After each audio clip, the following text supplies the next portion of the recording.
Hai, Assalamualaikum. Salam sahabat YouTube.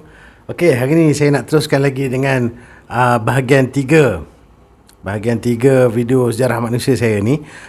Cumanya sebelum tu saya nak ucapkan terima kasih kepada salah seorang viewer saya ni, Nicky Hayes. Nicky Hayes ni dia memberikan teguran dan pembetulan fakta berkenaan dengan teori evolusi lah. Yang mana di sini dikatakan yang Charles Darwin ni bukanlah pengasas origin of life, tetapi dia adalah origin of species. Yang mana memang betul. Kita pun dah check dah tu. Dan orang yang mengasaskan teori origin of life ni adalah siapa ke nama dia ni? Alexander Oparin dan juga JBS Haldane. So teori ini dikenali sebagai hipotesis Oparin-Haldane lah, kan, Oparin-Haldane. Jadi itulah yang dinamakan, orang kata, norma, kan. Bila kita ni dah biasa bercakap tentang evolusi kan, semua kita letak dekat kepala Darwin. Jadi walaupun Darwin tu bukan Islam, tapi kita kena sebagai orang Islam ni kita kena membetulkan fakta lah, supaya tak terus memfitnah Darwin lah atas, orang kata, teori evolusi dia tu. Primordial Soup ni diasaskan oleh Oparin-Haldane. Jadinya video saya ni saya buat dalam 3 bahagian. Bahagian pertama adalah, orang kata, yang ni lah, saya sentuh tentang evolusi manusia apa semua ni. Dan bahagian yang kedua adalah jalur diaspora, keturunan manusia purba, Nabi Adam AS dan juga Nabi Nuh AS. Tapi masalahnya algoritma YouTube ni dia tidak cadangkan video part 1. Jadi bila dalam part 2 tu banyak yang terkejut, kan. Sebabnya ada yang minta dalil. Sebab dalil-dalil tu semua saya bubuh dalam part 1, yang mana memang tak semua orang setuju pun. Sebab yalah, macam saya cakap dalam part 1, kan, tafsir yang diterima pakai sekarang adalah manusia haiwan berasal daripada air itu dikaitkan dengan air mani dan juga komposisi tubuh manusia dan haiwan, kan. Cumanya dalam video kali ni saya nak terangkan sikit lah perbezaan dia. Apabila Al-Quran tu menyebutkan air, dia sebut Al-Ma'ah ataupun Al-Ma'i. Dan apabila dia sebutkan ditujukan kepada air mani, dia akan sebut Nutfah. Dan apabila ditujukan kepada air mani juga, dia akan sebut Al-Ma'in Mahin. Al-Ma'in Mahin, maknanya air yang hina. Jadinya ada perbezaan istilah yang digunakan dalam Al-Quran. Tetapi apabila kita tengok tafsir Al-Quran, Al-Ma'a tu pun ataupun Al-Ma'i pun diterjemahkan sebagai air mani juga. Sedangkan Al-Ma'i tu maksud dia air, kan. Tapi bila disebutkan yang ada kaitan dengan manusia, diterjemahkan sebagai air mani, kan. Sedangkan dalam Al-Quran istilah yang digunakan untuk air mani adalah nutfah dan juga Al-Ma'in Mahin, air yang hina.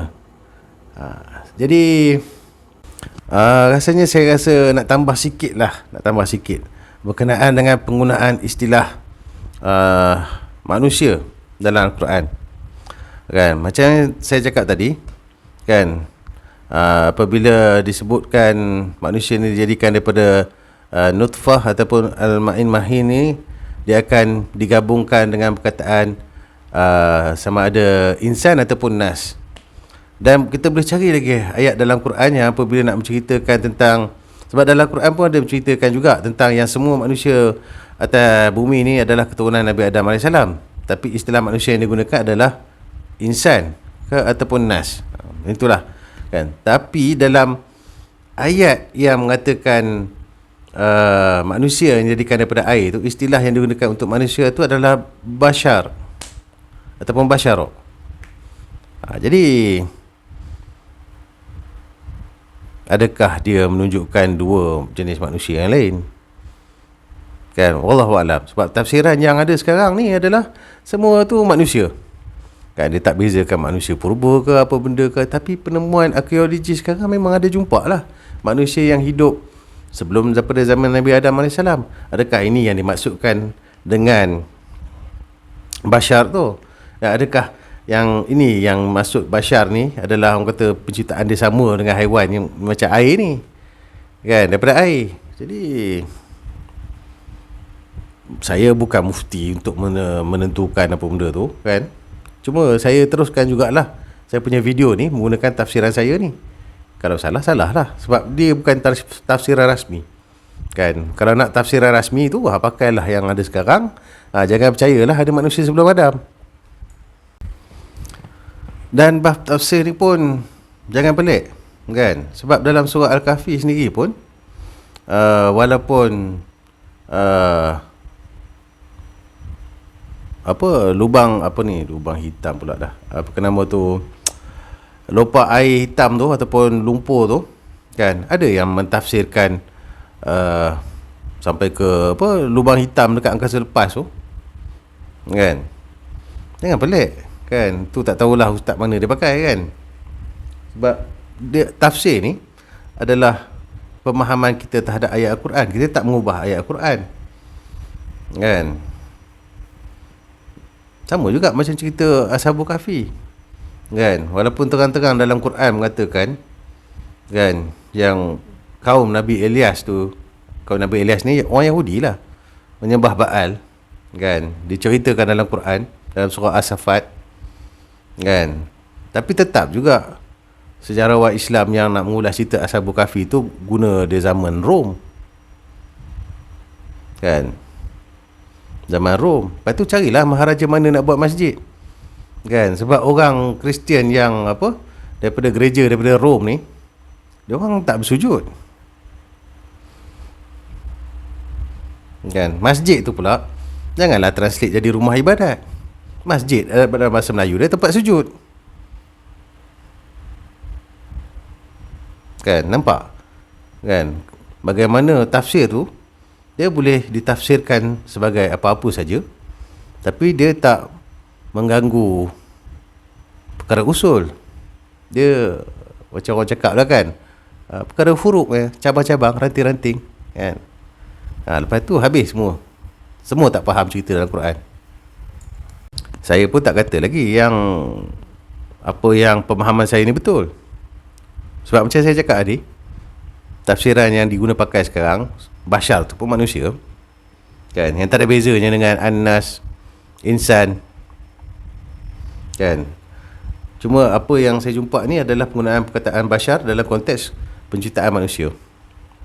Mungkin ada lagi ayat-ayat yang lain menggunakan perkataan bashar, tapi dalam konteks lain pula, kan. Jadi saya pun belum tentu betul. Tapi pertanyaan saya di sini adalah kenapa Allah Ta'ala menggunakan dua istilah berbeza dalam menceritakan dua konsep penciptaan yang berbeza, tapi benda dia sama, manusia. Dan sekali lagi saya menggunakan kaedah yang sama seperti mana saya mengkaji kisah Ashabul Kahfi dan kisah Zulkarnain dalam kitab-kitab Israeliat ni, yang mana saya menggunakan apa yang dikatakan dalam Quran dalam surah Yusuf ayat 111, yang mana Al-Quran ni membenarkan kisah-kisah ataupun dalam kurungannya kisah-kisah Nabi terdahulu untuk kita mengambil iktibar. Dan surah Yunus ayat 94 yang menganjurkan kita untuk merujuk kepada kitab-kitab yang diturunkan kepada Nabi-Nabi yang terdahulu. Jadinya berdasarkan pemahaman tu, ada perkara yang betul dalam kitab-kitab Israeliat ni, kan, yang mana kita orang Islam cukup takut dengan ni sebab kita sendiri pun tak faham Al-Quran, kan. Tapi saya redah lah sebab saya berani, kan. Sebab saya berani, sebab saya faham ada disiplin dia sikit-sikit. Yang tak faham tu janganlah pergi redah, kan. Bukanlah saya nak suruh semua orang pergi baca kitab Injil, kitab Taurat, kitab Zabur. Kalau tak confident, tak yakin, tak berani, jangan, kan. Macam saya ni, saya mencari apa persamaan yang ada dalam Quran dengan kitab-kitab tu, kan. Bukanlah saya pergi baca semua. Dan memang ada persamaan dia. Kan sebab orang Kristian ataupun orang Yahudi saya tak pasti, tapi orang Kristian dia sendiri pun keliru dengan Genesis 1 dengan Genesis 2. Kan? Sampai dia menyamakan kejadian Nabi Adam AS dalam Genesis 2 tu adalah kejadian manusia pada hari ke-6 dalam Genesis 1, sehingga menyebabkan dia menyangka yang dunia ni umur dia muda, dalam 6,000 tahun. Kan? Habis dinosaur tu dia nak letak kat mana? Kan? Itu yang sampai dia buat kajian DNA sampai mengatakan dinosaur tu umur dia baru 20,000 tahun apa semua. Kan? Yang mana benda tu tak betul, sebab dia tak boleh buat carbon dating batu. Kan? Bila tulang dinosaur tu dia dah jadi fosil, maknanya unsur-unsur mineral tu dah masuk menggantikan unsur-unsur organik dalam tulang tu. So apa yang dia buat carbon dating tu dah tak valid dah. Kan? Boleh cari video-video why you cannot carbon date fosil. Kan? Sebab batu, unsur mineral dah menggantikan unsur organik, dah tak ada dah unsur organik. So dia akan dapat bacaan yang tak betul lah. Jadinya saya tak nak panjang-panjang bab ni kan, sebabnya saya nak cerita tentang tamadun ataupun kebudayaan di sebalik gunung kan. Yang mana tamadun ataupun kebudayaan di sebalik gunung ni dia dah wujud sebelum zaman Nabi Adam AS. Zaman Nabi Adam AS kan berdasarkan sumber Israiliyat dengan sumber cendekiawan Islam zaman klasik adalah zaman logam, di mana dia turun lebih kurang 4,000 tahun sebelum Masihi kan. Cuma cendekiawan Islam zaman moden ni, apabila ada penemuan-penemuan terbaru macam dijumpai orang Neolitik ni dah boleh buat pakaian apa semua, dia injakkan ke belakang lagi, dia injakkan tarikh tu ke belakang, sampai last yang dia injak ke belakang tu adalah lebih kurang 6,000 tahun Masihi, 6,000 tahun sebelum Masihi kan. Yang mana benda ni kalau kita cari pun kita tak akan jumpa rujukan dia, sebab rujukan yang betul-betul ada dalam tu semuanya akan mengatakan yang Nabi Adam AS tu diturunkan sekitar 4,000 tahun sebelum Masihi kan. Cuma setengah-setengah ustaz je bila dia nak menceritakan tentang ni apa semua, dia akan sebut juga yang Nabi Adam ni dah turun 6,000 tahun sebelum Masihi. Boleh carilah sendiri ustaz-ustaz mana yang cakap zaman Nabi Adam ni dah turun sebelum 6,000 tahun sebelum Masihi kan. Sebab berdasarkan dalil dia orang ni, saya terus tak jumpa punca macam mana kaitan banjir besar, kaitan orang boleh nunggang kuda apa semua tu dengan kisah-kisah Nabi, terus tak boleh jumpa. Tapi last sekali saya sondorlah pakai sumber Israiliyat, dan lepas tu memang kita dapat streamlinekan dia dengan inilah tamadun-tamadun ni, macam Nabi Idris AS kan, menunggang kuda dengan menulis kan. Walaupun secara sejarahnya tak dapat dibuktikan yang adakah Nabi Idris pengasas tulisan kuniform kan. Sama juga walaupun daripada segi sejarah aja tak dapat dibuktikan yang Nabi Idris tu mengajar orang menunggang kuda, tapi benda tu berlaku pada sekitar zaman Nabi Idris AS diturunkan. Diutuskan lah, diturunkan. Orang ingat macam Nabi Adam pula turun daripada langit ke bumi. Tak, diutuskan. Jadinya sebelum saya melanjutkan lagi dengan kata tamadun ataupun budaya-budaya sebalik gunung ni, saya nak memperkenalkan peradaban-peradaban ataupun kota-kota ataupun penempatan yang berdekatan dengan Semenanjung Arab kan, yang mana telah wujud sebelum banjir besar Nabi Nuh, yang mana keturunan Nabi Adam AS kan, yang sezaman dengan Nabi Idris AS mungkin dah pergi merantau ke seluruh dunia melalui jalur-jalur ni lah kan. Yang di sebelah utara je dekat Syria tu, kat situ memang banyak lah penempatan-penempatan tu kan. Dan juga yang di sebelah barat, orang panggil apa, bukan barat daya, Tenggara yang di sebelah tenggara dia dekat Oman ni kan, sini dah ada satu penempatan yang dinamakan Magan. Magan ni pun dia dah berdagang dengan Jiroth kan, dah berdagang dengan Mesopotamia. Dan yang di sebelah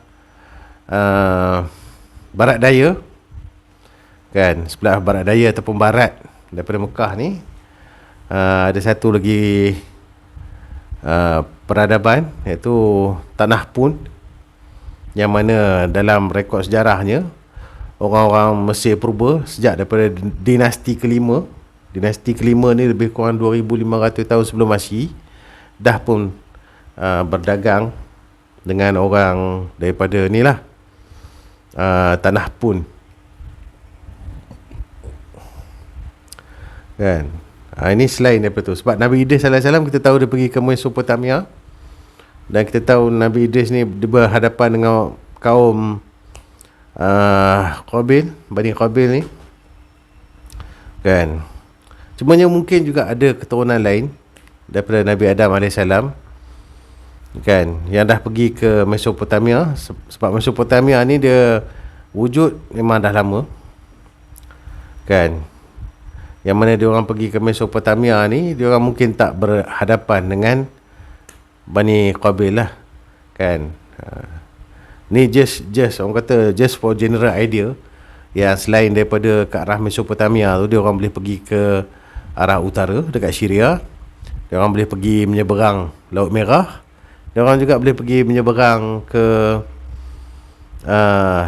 Teluk Parsi, kan. Teluk Parsi pun dia boleh berseberang, jadi tak ada masalah, kan. Sebab pada zaman sebelum Nabi Nuh AS pun dah memang ada orang-orang zaman tu dah menggunakan bot, kan. Sebab kalau dia pergi kat kawasan Oman ni, kan, dia mungkin dah berdagang dengan Jirot, dan kota Mohenjo-daro, Harappa apa semua tu pun tak jauh daripada situ, kan. Jadi memang tak ada masalah, kan. Bukannya kata bila keturunan Nabi Adam AS tu turun dekat Mekah tu, satu-satunya jalan yang kita tahu adalah Mesopotamia berdasarkan kisah Nabi Idris AS. Tak, kan. Cuma itu adalah cerita yang memang ada diceritakan dalam, macam mana nak cakap, sebab Nabi Idris AS ni tak banyak kisah dia dalam Quran, cuma kita terpaksa rujuk sumber lain lah, kan, dalam kisah-kisah Israeliat ke apa ke. Jadinya dunia ni tak kosong lah masa Nabi Adam AS tu turun. Kan, dunia ni tak kosong, dunia ni penuh, cuma kawasan Mekah tu saja terpencil. Okey, jadinya selepas ataupun sekitar zaman Nabi Idris AS ni, telah ditemui satu budaya dekat utara Pegunungan Kaukasus yang juga boleh menggunakan kuda. Budaya tu nama dia Yamnaya. Jadinya orang Yamnaya ni dia adalah orang kata steppe herder. Steppe herder ni dia adalah penternak lah. Jadi dia hidup secara nomad, yang mana dia mengembara lah dekat kawasan padang steppe Asia Tengah tu, kan, untuk membela ternakan dia, kan. Jadinya dia orang ni boleh menunggang kuda. Dan kalau kita tengok daripada sumber-sumber rujukan yang ada, dia orang ni juga boleh dikatakan bangsa yang barbarik lah, kan. Jadi dia menjarah penempatan kecil lah untuk dia orang punya kata survivability. Jadinya budaya ni wujud antara 3,300 tahun sebelum Masihi sampai 2,000 tahun sebelum Masihi. Budaya ni juga dikesan pergerakan dia sampai ke kawasan Siberia, kan, dekat Mongolia tu, Siberia, Rusia, yang mana dekat sana dia berpecah menjadi Afanasyevo, yang mana Afanasyevo ni pun adalah orang daripada Yamnaya ni juga, yang mana Afanasyevo ni lebih kurang dikesan 3,100 tahun sebelum Masihi. Cerita dia. Jadi orang Yamnaya ni pun dia bergerak ke arah barat juga. Ke arah barat ni dia dikenali sebagai Coded Ware Culture. Coded Ware Culture ni dia lebih kurang Yamnaya juga dalam 3,200 tahun sebelum Masihi. kan. Dan memang orang yang menayar ni dia akan berhijrah sepanjang padang step tu lah untuk dia punya aktiviti ekonomi. Dan selepas banjir besar Nabi Nuh AS, kan, itulah seperti yang saya tunjukkan dalam Table of Nation, kan, kita boleh perhatikan yang apa, Ashkenaz, Magog, Gomer, Mesir, dia pergi dekat kawasan dekat pegunungan Kaukasus, kan, yang mana kita tahu dalam Book of Ezekiel dia katakan dekat situlah konsep Ya'juj Ma'juj pertama diperkenalkan, kan, dalam Book of Ezekiel. So itulah kan, dalam Book of Ezekiel 38 tu dia kata turn your heads towards Gog, Meshech and Tubal ke apa, macam tu lah lebih kurang, kan. Saya pun tak ingat sangat lah dia punya tu, kan. Jadi diperkenalkan konsep Ya'juj Ma'juj dalam, orang kata, di kalangan orang-orang Bani Israel ni, kan, sebelum pada orang Kristian. Dan sebab Book of Ezekiel ni dia lebih kurang 700 tahun sebelum Masihi kot, kalau tak silap. So dekat situlah diperkenalkan Ya'juj Ma'juj kepada diorang ni dalam Book of Ezekiel. Jadinya itu pergerakan anak-anak Nabi Nuh yang berjumpa dengan Tabadir yang menayar ni. Jadinya pada tahun 2000 tahun pada 2000 tahun sebelum Masihi ditemui tamadun baru.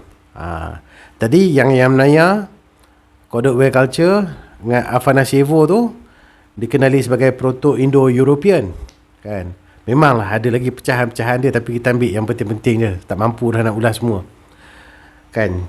Daripada Kodok Way Culture yang Proto-Indo-European ni, pada sekitar 2000 tahun sebelum Masihi, maknanya selepas daripada banjir besar lah, dikenali, didapati yang ada juga dia telah berpecah daripada Kodok Way Culture ni, sehingga menghasilkan satu budaya baru, iaitu Proto-Indo-Iranian. Tadi European, ni Proto-Indo-Iranian yang bernama Sintasta Culture. Ni dekat kawasan Asia Tengah lah.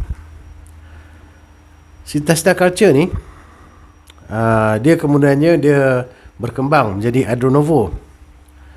So daripada sinilah bangsa-bangsa Arya yang menyerang India, kan, masuk ke kawasan Parsi apa semua tu, kan. Inilah orang-orang bangsa Proto-Indo-Iranian. Dia pecahan daripada Proto-Indo-European. So Empire Achaemenid, Cyrus the Great tu, yang membebaskan orang-orang Yahudi, kan, yang membina semula kota Jerusalem daripada orang kata orang Babylon ni, kan. Itu adalah orang Proto-Indo-Iranian, kan, yang mana tembok Ya'juj Ma'juj tu dibina tu, mungkinlah sekitar zaman pemerintahan dia, sebab berdasarkan bukti-bukti yang ada menunjukkan bukti-bukti melalui kitab lah, yang tak mau beriman kepada kitab tu lantak korang lah nak kata Iskandar Zulkarnain tu pergi ke lubang hitam ke tu terpulang lah kepada orang-orang yang beriman kepada kitab ni, kan. Sebab kita orang Islam ni beriman kepada kitab, yang mana kitab tu adalah Quran, Taurat, Zabur, Injil, kan. Yang kita pun tak tahu mana satu bahagian yang telah dirosakkan oleh orang-orang terdahulu, kan. Tapi apabila ada bahagian-bahagian tu yang tidak bercanggahan dengan Al-Quran, yang yang tidak bercanggahan dengan Al-Quran, memang kita boleh pakai lah, tak ada masalah, kan. Sebab memang kita sepatutnya pun beriman kepada kitab, kan. Tak nak beriman kepada kitab, nak pakai Zulkarnain tu pergi ke lubang hitam apa semua, terpulang. Bukan masalah aku. Okey, jadi pada sekitar ni lah 500 lebih Masihi ni lah dibuat, 500 lebih sebelum Masihi ni lah dibuat tembok Ya'juj Ma'juj. Yang mana tembok Ya'juj Ma'juj ni pun nak menghalang orang-orang daripada ni lah, keturunan yang menayar ni. Jadinya kita balik kepada keturunan yang menayar ni. Yang menayar ni pun dia dah perangai macam Ya'juj Ma'juj dah. Dia menjarah je perkampungan kecil yang ada dekat kawasan dia nak meragut tu. Jadi semasa dia pergi ke Afanasyevo tu, daripada Afanasyevo ni, orang-orang Afanasyevo tu dia patah balik ke Asia Tengah. Dia patah balik ke Asia Tengah. Dia membentuk satu budaya baru pula, ataupun bangsa baru yang dinamakan bangsa Saka ataupun Scythia.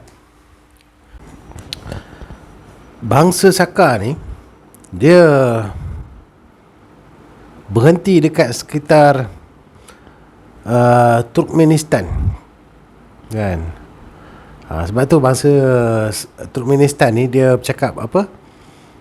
Bahasa Turki. So dia berhenti dekat Turkmenistan. Yang Scythia ni teruskan perjalanan lagi sampai ke pegunungan Kaukasus apa semualah, ke arah Eropah. So boleh dikatakan yang bangsa Saka ni adalah nenek moyang kepada ni lah, Turkmenistan. Yang mana boleh dikatakan yang bangsa Saka ni adalah apa nama tu, daripada Seljuk Empire tu, daripada keturunan bangsa Saka lah. Sebab tu ada orang Kristian mengatakan yang apa ni, orang Turki ni adalah bangsa apa tu, keturunan Ya'juj Ma'juj. Tak boleh itu. Yang Scythia ni dia pergi lagi sampai ke arah Eropah.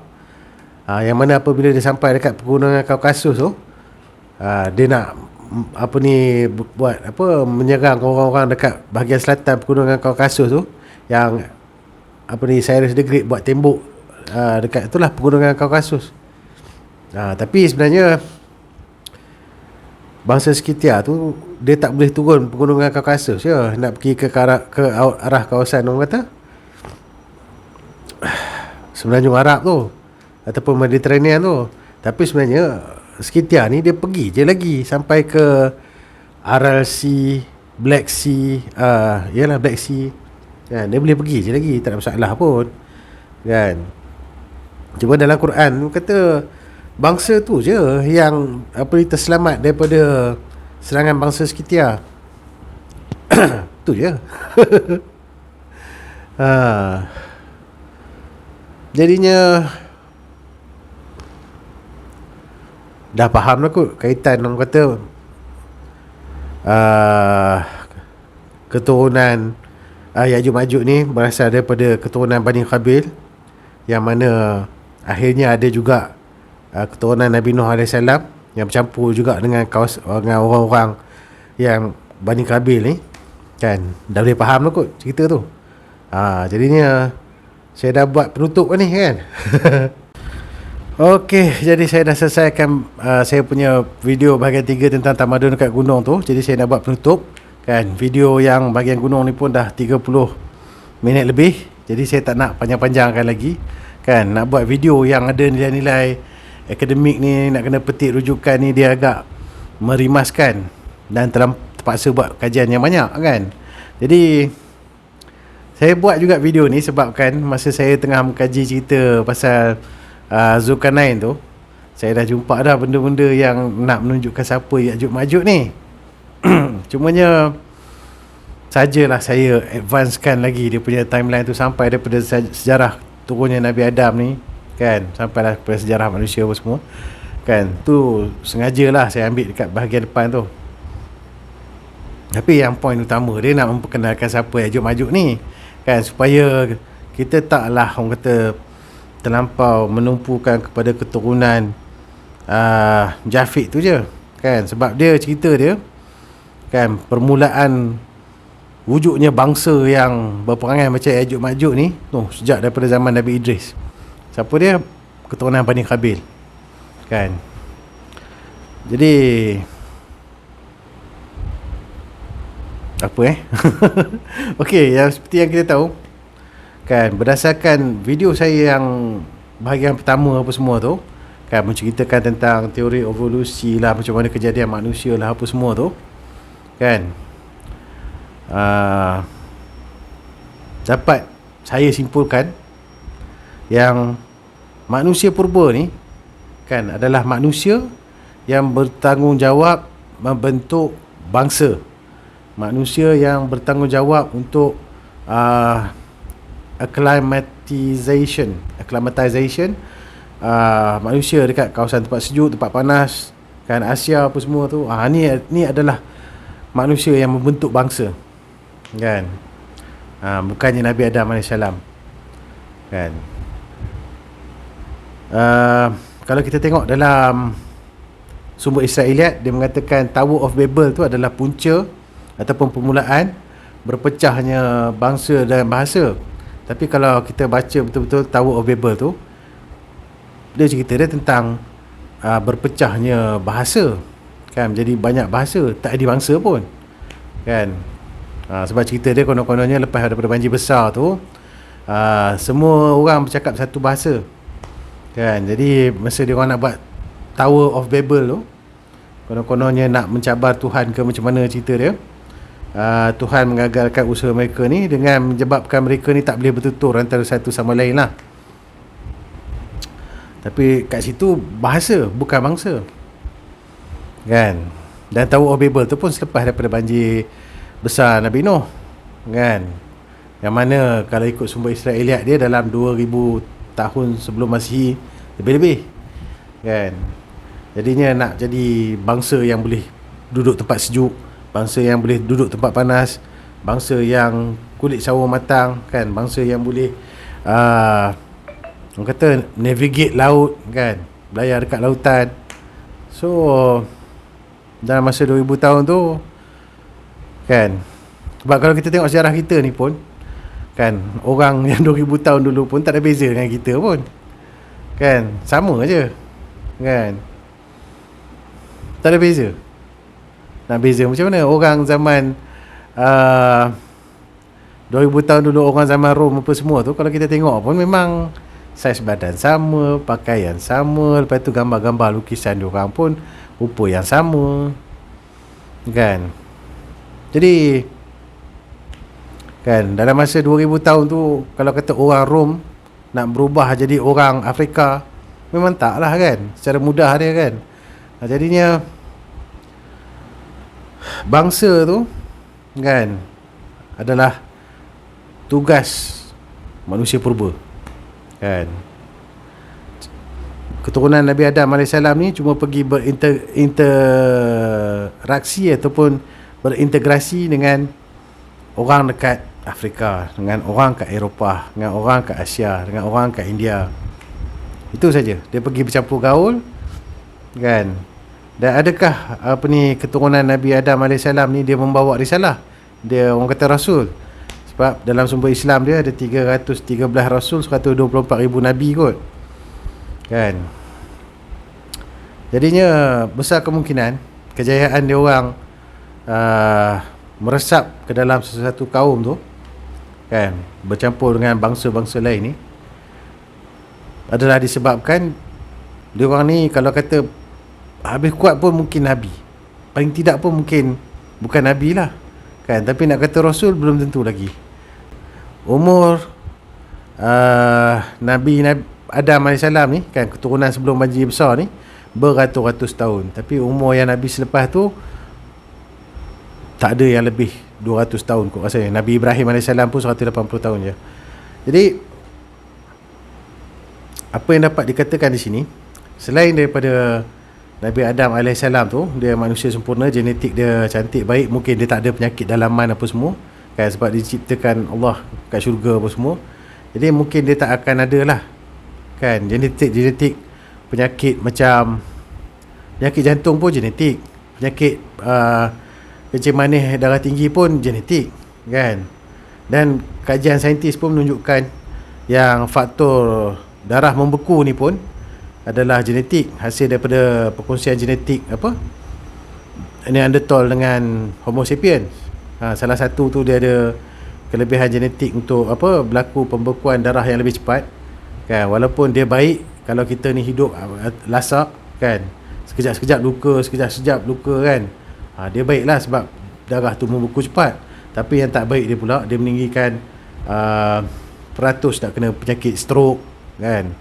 Serangan jantung kan. Tu yang tu lah. Tapi faktor tu ditentukan, dah dikaji, dan dia menunjukkan, kajian tu menunjukkan yang dia ada kaitan dengan genetik lah. Jadi Nabi Adam AS ni mungkin dia sempurna kan. Allah Ta'ala jadikan dia sempurna kan. Bila dia turun tu, mungkin dia tak ada penyakit jantung, tak ada genetik penyakit buah pinggang, tak ada genetik penyakit kolesterol tinggi ke, darah tinggi ke, apa ke. Tapi bila dia dah bercampur gaul dengan orang ataupun dengan manusia purba ni, dia mulalah jadi gen resesif lah, apa-apa semua. Jadi walaupun benda yang saya cakap ni tak ada lagi kajian secara perubatan, sebab kalau kita cari pun semua mengaku yang disebabkan perkhidmatan kesihatan dah bertambah baik kan. Jadi jangka hayat umur manusia zaman moden sekarang ni boleh pergi lebih lama kan. Dia akan mengaku ubat dia je. Tapi kalau kita tengok orang-orang kampung ni, kadang-kadang dia tak adalah nak makan hospital sangat. Pergi hospital pun takut, tapi hidup lama kot, 70-80 tahun kan, tak pergi hospital pun. Dan orang kata orang zaman batu dulu, dia bukannya hidup sedentary macam kita, duduk depan meja menulis, tak. Dia orang bertukar, menternak, apa semua. Tapi umur dia, life expectancy dia boleh pergi sampai 50 tahun je. Jadi mungkin kat situ adalah orang kata kesan daripada percampuran genetik Nabi Adam AS dengan manusia purba. Tapi masalah dia, ada juga masalah kan. Pertukaran genetik tu ada yang baik lah kan, tapi satu masalah dia, keturunan Nabi Adam AS tu, masa dia turun ke dunia ni kan, dia mungkinlah tak ada immunity terhadap penyakit-penyakit bawaan manusia ataupun penyakit-penyakit yang ada kat atas bumi ni. Jadi masa dia duduk terpencil dekat Mekah kan, dia boleh hidup sampai 900 tahun lebih. Jadi masa zaman Nabi Idris pergi berdakwah kepada Bani Kabil pun, mungkin dia hanya berinteraksi dengan Bani Kabil saja ke, ataupun dalam skala yang kecil kan, macam kuarantin kan, hidup dalam skala yang kecil kan. Sebab bandar besar kat Mesopotamia, Uruk kan, tu kecil je kan. Jadi disebabkan tu, mungkin ialah akhirnya manusia-manusia yang daripada keturunan Nabi Adam AS ni, umur dia jadi macam pendek lah kan. Satu disebabkan percampuran dengan manusia, yang mana percampuran dengan manusia purba ni kan, kita transmit kita punya DNA, kita transmit juga penyakit yang ni lah, penyakit virus lah, bakteria lah, apa semua lah kan. So itu mungkin menyebabkan life expectancy orang zaman purba tu meningkat, tapi life expectancy keturunan Nabi Adam AS ni menurun kan. Dia makin turun. Tapi yang kita tahu pun, zaman Nabi Ibrahim AS dia hidup sampai umur 180 tahun, zaman Nabi Musa 120 tahun.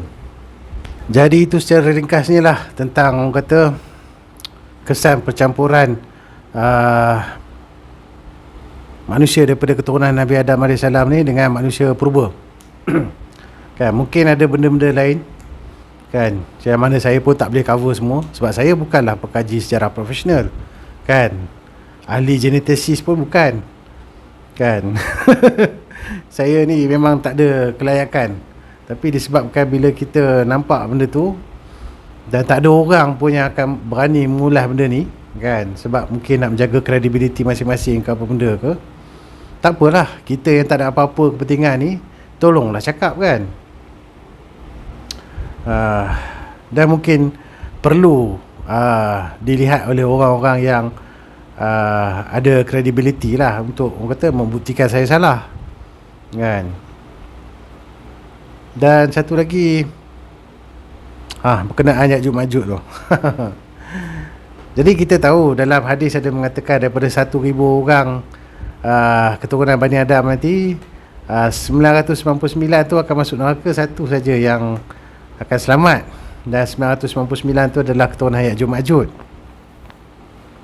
Boleh carilah hadis berkenaan dengan ni kan, sebab tu Ya'juj Ma'juj tu orang, bukannya raksasa. Dan bila kita tengok sejarah yang saya cerita tadi tu, kan, daripada keturunan Saka apa semua tu, melahirkan negara-negara kecil yang mana dia melahirkan, orang kata, empire, termasuk empire Islam. Susah nak cakap, kan. Daripada keturunan Ya'juj Ma'juj yang kita tengok tadi tu, ada juga empire Islam yang lahir daripada situ.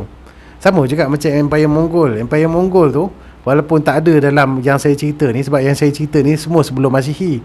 Empire Mongol tu selepas Masihi, kan, maknanya zaman Masihi lah. Yang ni yang saya cerita tadi ni semua sebelum Masihi. Tapi dekat kawasan Siberia Mongol tu masih ada Afanasevo tu, kan. Berapa yang kita pasti yang Empire Mongol tu, kan, Genghis Khan apa semua ni tak ada kaitan dengan Afanasevo? Berapa persen yang kita pasti? Sebab kajian genetik ada menunjukkan percampuran orang daripada kawasan Eropah ni dengan orang Mongol, tapi genetik yang dominan dia adalah orang Mongol lah, kan.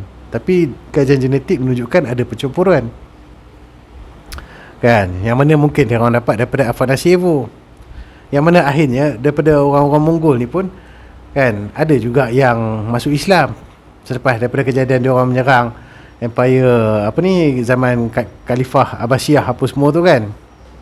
Ada juga yang dia orang ni jadi Islam, kan. Yang empire Seljuk tadi tu memang yang tadi tu, yang mula-mula sebelum Masihi tu, ada yang sampai akhirnya jadi Empire Seljuk, yang mana Empire Seljuk ni akhirnya melahirkan empire-empire macam Tartar lah, Han lah, Turki Osmaniyah, Empire Islam, kan.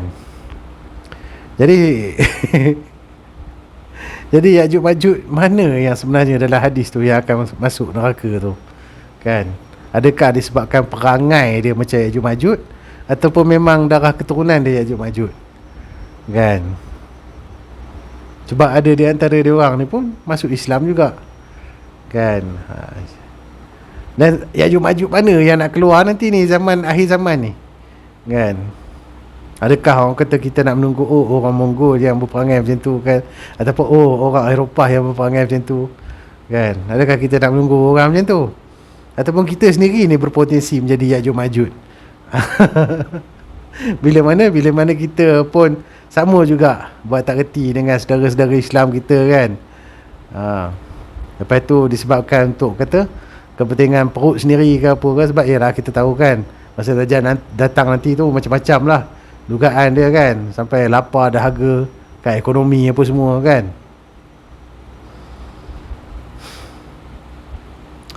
Jadi itulah, mungkin Ya'juj Ma'juj yang dimasukkan dalam hadis-hadis akhir zaman apa semua tu bukan menunjukkan keturunan pun, tapi merujukkan pada perangai macam dia orang. Sekian saja proses saya pada kali ini. Sampai jumpa lagi. Assalamualaikum.